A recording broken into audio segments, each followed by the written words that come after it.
So most of us completely misunderstand self-worth, and it's quietly ruining our lives. I've coached hundreds of people in this, and I've noticed something really fascinating, that we treat self-worth like a project, something we've got to build, we've got to kind of achieve it. But here's the thing that no one tells you. When you treat your worth as a goal, you run into this hidden problem. And it's a problem we all secretly struggle with, but nobody discusses. And so in this video, I'm going to unpack exactly what this problem is, and I'm going to share quite a radical different way of thinking about your self-worth. And once you grasp this idea, honestly, it's got the power to change everything.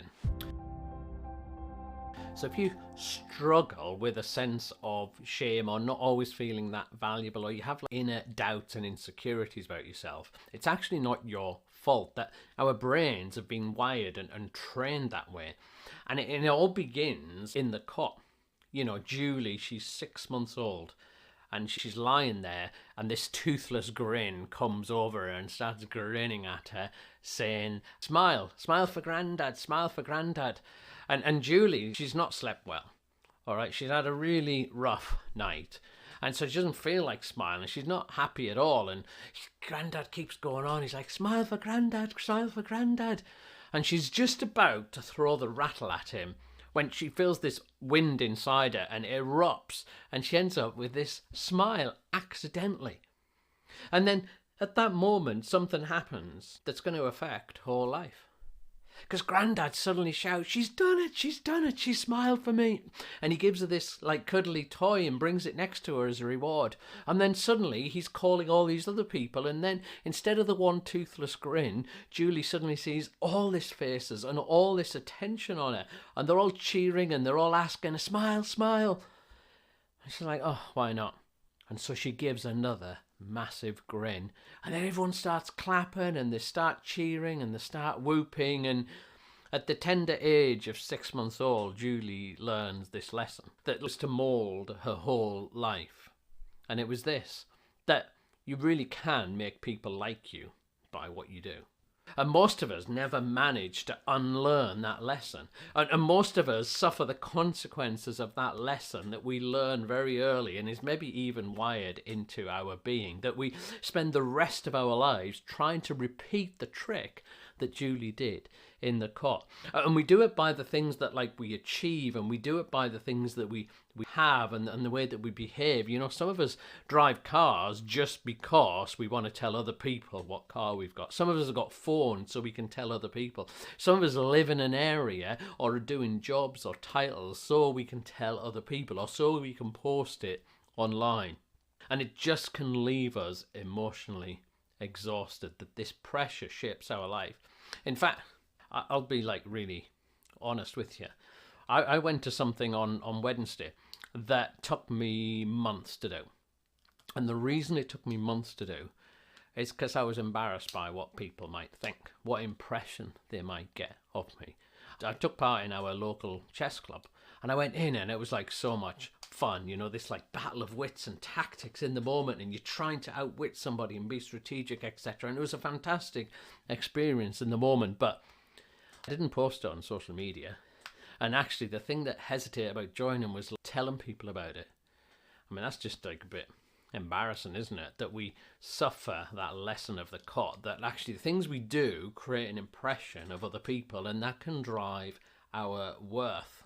Now, this makes our worth conditional, and that makes it really fragile, because you can lose it at any moment. That if you get rejected, or if you fail in some way, that it can be gone. And this is why when we get criticized, maybe at work over a project, or if you're out and someone comments on your dress, they can really just feel as destroyed inside, because we're on this paper foundation of approval and what people think.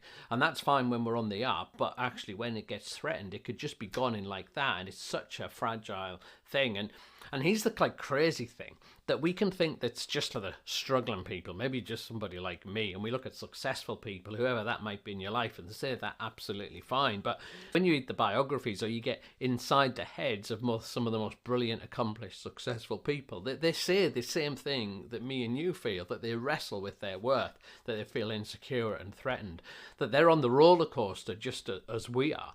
You know, you can have on this roller coaster that maybe you're in sales or you do stuff online or whatever that can be measured. And when you're on the up, you know, you get a promotion or that compliment, we can be like sky high as if we can conquer the world.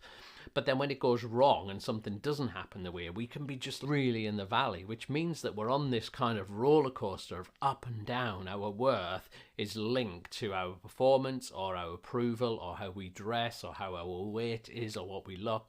And it's just so exhausting. But there's a way out. There's a different way of living and thinking. And it's like a secret that not many people really know about. And it comes from the life of Jesus. And there's this moment before he does anything, right? So Jesus did lots of miracles, very popular, thousands of people following him. But like before he'd done any of that, he was just a carpenter and he made a few tables. And there's this moment before his public activities. In Matthew 3, he gets baptized. So he goes underwater, this kind of significant spiritual event.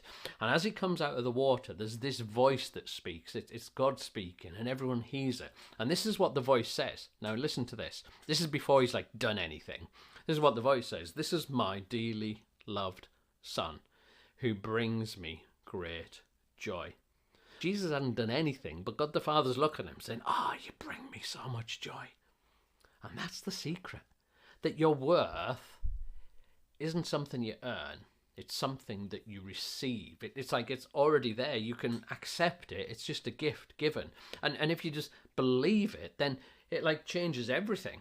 It just gives you this stable, rock solid foundation that cannot be touched. Nothing can affect it. That you have your identity first. And then you can do stuff. You can achieve stuff. You can try and look nice. You can do stuff online. You can earn money. You can do whatever you want.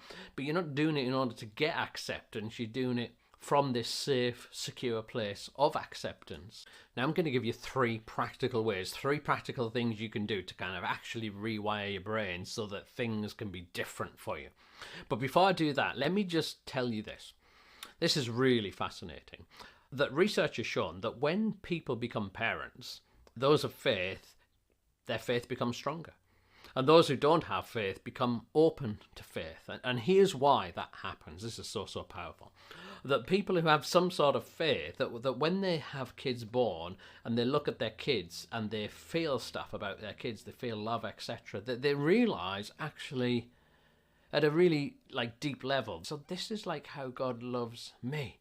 Father looked at Jesus and said, wow, you bring me great joy, and he hadn't done anything. Because when you're a parent, you're like, you know, so I've had like days when like my kids just like so awful. Yeah, just like so mad, so angry, they behave so badly, and you're just so frustrated as a parent. You can't wait for them to go to bed, and you get them to bed and they're asleep, and you're so relieved, and you're watching TV, and you're like, actually, I'm just going to go and check on them. And you go up to bed, and you check on them, and you peep your head through the door, and you see your son sleeping all snuggled up with his teddy bear. And like your heart just melts. Do you know what I mean? And actually you don't go back watch the telly. You stay for a couple of minutes just looking at them. And you have this love and this joy that just wells up inside. But they haven't done anything. And it's not because they've done well at school or they've dressed the right way or they've got like the Ferrari or the social media or they've got the right interests or they're a cool kid. Like none of that matters. You just have this overwhelming love for them that they could just receive. And that's like what Jesus is experiencing for the Father. And that's like what we can experience from the Father, that he just looks at us when you're sleeping. He just looks, and like it doesn't matter what day you've had. It doesn't matter how you've performed and whether you've like done the stuff you're supposed to. He just looks, and he's just like, oh, you just bring me so much joy. Okay, so what can we do with this? How practically can we get this idea from our heads into the core of our being so that we can live with freedom? Well, here's like 3 super practical ideas of things you can go away and do just to try and rewire that brain of ours. So here's the first one. that you start the day with belovedness, not productivity. Like, you start the day before you do stuff, before you clean the house and get your emails and start achieving stuff, that even if it's only for 1 minute, as you lie in bed before you get up, or when you're in the shower or whatever, or you get your cup of coffee and you sit for 1 minute, only needs to be for 1 minute, and you just think, before I do anything, God approves of me. God loves me. I've brought him great joy just by existing. And then you can go and get on with the rest of your day living from acceptance, not for acceptance. But getting to pattern is just doing that every day, just to remind ourselves. The second thing we can do is this: to pay attention where we're building our worth, where we're trying to get it from. And the best way to test this is where do you feel most insecure? Is it with your looks when you're out and about? Is it when you're with someone who's got more money with you? Is it when you're in that meeting with someone who's a better performer with you? Is it online when you post something and nobody likes it? Or where do you have that insecurity? Where is it triggered? Because that's a sign that you're getting your worth from that, or you need your worth. So for some of us, like how we look's not bothered. If nobody likes our Facebook or Instagram, we're not bothered. Some of us, we don't care if that person does better in the career. We're all very different on where we get triggered, but spot that, become aware of it, and then try and remind yourself of that deeper truth. And then the third thing is this, that if you want to like retrain yourself, so this one's a bit more challenging, but to use our imagination and enter into that Jesus story I talked about. So you find it in Matthew 3, verse 13 to 17. And invite you just to take maybe 15 minutes to get quiet and enter into that scene with your imagination and have the experience that Jesus has. Imagine yourself going under the water, getting baptized. Imagine yourself come out and how it feels, the crowd looking. Then imagine that you hear this voice, like God the Father looking at you and telling everyone else, this is my son, or this is my daughter, in whom I'm pleased. And they just bring me so much joy. You know, not just a rational thing, but enter into the imagination. Because here's the thing. If you don't receive your worth from God, you're going to spend your life trying to earn it from the world around us. And that is totally exhausting.